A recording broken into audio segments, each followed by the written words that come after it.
Đây lời chúc sức khỏe và lời chào thân thương và nồng nhiệt nhất. Chào.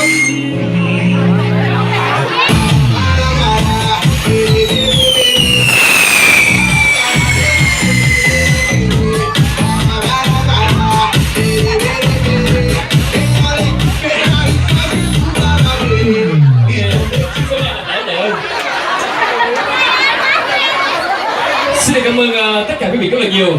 Vâng, kính thưa quý vị thân mến, trong cuộc sống của chúng ta, một năm bắt đầu từ mùa xuân và tình yêu bắt đầu từ đôi mắt, và ngày mai bắt đầu từ hôm nay. Và hôm nay là ngày mà tôi nói là ngày đẹp đôi nhất, hạnh phúc nhất của đôi tân lang tân lương, và cũng là ngày trọng đại nhất của thông gia hai họ trong ngày vui hôm nay.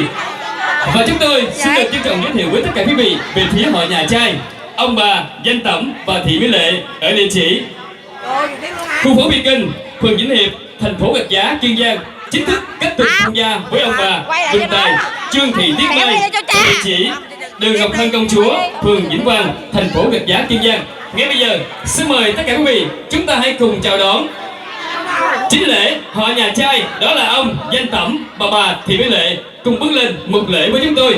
Một tràng vỗ tay thật lớn và thật nồng nhiệt.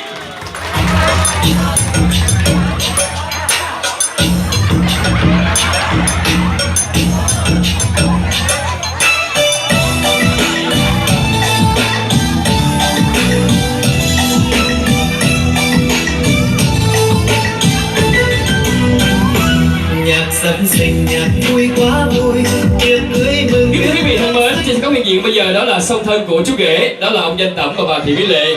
Vì hôm nay điều kiện khá xa xôi, cho nên chính lễ họ nhà gái không đến dự được cùng với gia đình họ nhà trai.